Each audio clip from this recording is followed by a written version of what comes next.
یہ بات ہے قرآن کی، یہ کہانی ہے اس رات کی جب مکہ شہر پر دہشت کا سناٹا تھا۔ مکہ والو اپنی جان بچاؤ، ان کے آنے سے پہلے ہی یہاں سے بھاگ جاؤ۔ مکہ کی پوری بستی میں خاموشی چھائی تھی، گلیاں ویران اور گھر خالی تھے۔ لوگ اپنی جان بچانے کے لیے پہاڑوں میں جا چھپے تھے۔ یا اللہ، اب کیا ہوگا؟ اور سبھی اسی فکر میں تھے کہ اس خطرے کا سامنا کیسے کیا جائے، کعبہ کو اور اپنی بستی کو کیسے بچائیں، کیونکہ مکہ کی طرف موت کا لشکر بڑھ رہا تھا۔ لیکن رات ڈھل جانے کے بعد صبح جیسے ہی سورج کی کرنوں نے مکہ کی سرزمین کو چھوا تو لوگوں نے کچھ ایسا منظر دیکھا جو دنیا نے آج تک کبھی نہیں دیکھا تھا۔ وہ دیکھیے، سبحان اللہ۔ یہ کہانی ہے غرور کے ٹوٹ جانے کی، یہ کہانی ہے ایمان کی طاقت کی، یہ کہانی ہے سورہ الفیل کی۔ أَلَمْ تَرَ كَيْفَ فَعَلَ رَبُّكَ بِأَصْحَابِ الْفِيلِ۔ کہانی کا آغاز ہوتا ہے یمن سے۔ وہاں کا بادشاہ تھا ابرہہ۔ اس نے ایک بہت ہی خوبصورت اور ہیرے جواہرات سے بھری عمارت بنائی اور اعلان کیا کہ سب لوگ کعبہ کے بجائے یہاں عبادت کرنے آئیں۔ میرا یہ حکم ہے کہ آج سے سب لوگ کعبہ کے بجائے یہاں عبادت کرنے آئیں۔ لیکن لوگوں کے دلوں سے کعبہ کی محبت نکالنا ناممکن تھا۔ جب ابرہہ نے دیکھا کہ اس کی کوشش ناکام ہو گئی تو وہ سخت غصے میں آ گیا اور اس نے کہا، میں اس کعبہ کو ہی مٹا دوں گا۔ اور پھر وہ دن آیا۔ ابرہہ اپنی اس وقت کی سب سے طاقتور فوج لے کر مکہ کی طرف چل پڑا، ہاتھیوں پر سوار فوج جس کا مقابلہ کرنا مکہ کے نہتے لوگوں کے لیے بالکل ناممکن تھا۔ اس لیے وہ اپنی جان بچانے کے لیے مکہ کے پہاڑوں میں جا چھپے۔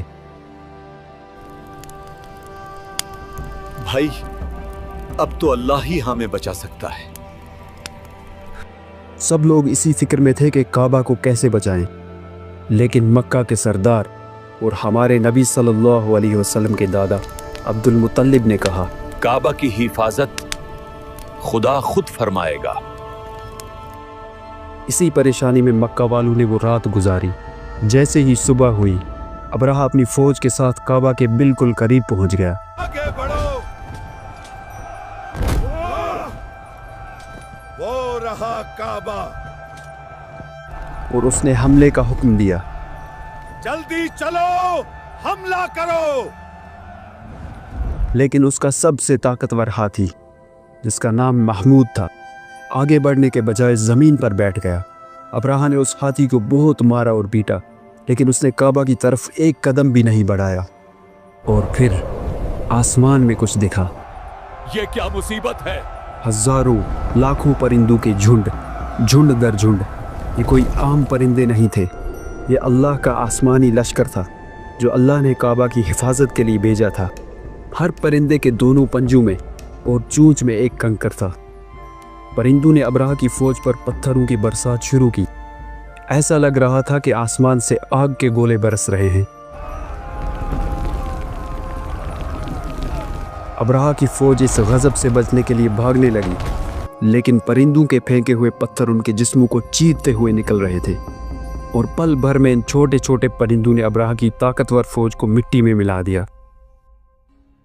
قرآن میں اللہ نے اس واقعے کو سورہ الفیل میں محفوظ کر دیا۔ آئیے اب سورہ الفیل کو آسان طریقے سے سمجھتے ہیں۔ اس سورہ کی پہلی آیت ہے، کیا تم نے نہیں دیکھا کہ تمہارے رب نے ہاتھی والوں کے ساتھ کیا کیا؟ اس سورہ کی پہلی ہی آیت مکہ کے ان لوگوں کے لیے سوال اٹھا رہی ہے جو آپ صلی اللہ علیہ وسلم کی مخالفت کر رہے تھے۔ مکہ والو، سنو محمد کی شاعری۔ قرآن نے اس واقعے کے ذریعے ان کے سامنے ایک کھلی دلیل پیش کر دی، کیونکہ ابرہہ کا انجام مکہ والے اپنی آنکھوں سے دیکھ چکے تھے۔ دوسری آیت میں ہے کہ کیا اس نے ان کی چال کو ناکام نہیں بنا دیا؟ اس آیت میں لفظ قید استعمال ہوا ہے جس کا مطلب ہے چال، اور لفظ تدلیل کا مطلب ہے سازش۔ سورہ الفیل کی 3 آیت میں پرندوں کا ذکر کرتے ہوئے لفظ ابابیل کا استعمال ہوا ہے۔ یہ کسی پرندے کا نام نہیں بلکہ ابابیل کا مطلب ہے جھنڈ کے جھنڈ یا گروپس میں آنے والے۔ آیت نمبر 4 کا ترجمہ ہے جو ان پر پکی ہوئی مٹی کے کنکر پھینک رہے تھے۔ اس آیت میں سجیل لفظ استعمال ہوا ہے جس کا مطلب ہے سخت، یعنی وہ پرندے ان پر پکی ہوئی سخت مٹی کے کنکر پھینک رہے تھے۔ یہ کنکر ابرہہ کی فوج کے جسموں کو چیر کر نکل رہے تھے۔ اور آخری آیت ہے پس اس نے انہیں کھائے ہوئے بھوسے کی طرح کر دیا، یعنی اللہ نے ابرہہ اور اس کی فوج کو اس بھوسے سے بھی بدتر کر دیا جسے جانور چبا کر پھینک دیتے ہیں۔ اس کی کیا ہی حیثیت ہوتی ہے۔ اسلامک سکولرز کے مطابق سورہ الفیل مکہ میں اس دور میں نازل ہوئی جب قریش کے سردار آپ صلی اللہ علیہ وسلم اور آپ کے پیغام کی شدید مخالفت کر رہے تھے۔ خدا نے اسے نبی بنا کر بھیجا ہے۔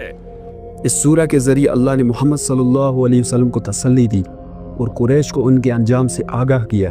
ابرہہ کی تباہی کا واقعہ قریش کے لیے نیا نہیں تھا، اس لیے قرآن نے اس واقعے کو بیان کر کے ان کے سامنے ایک مضبوط دلیل رکھ دی جس کا انکار کرنا ان کے لیے ناممکن تھا۔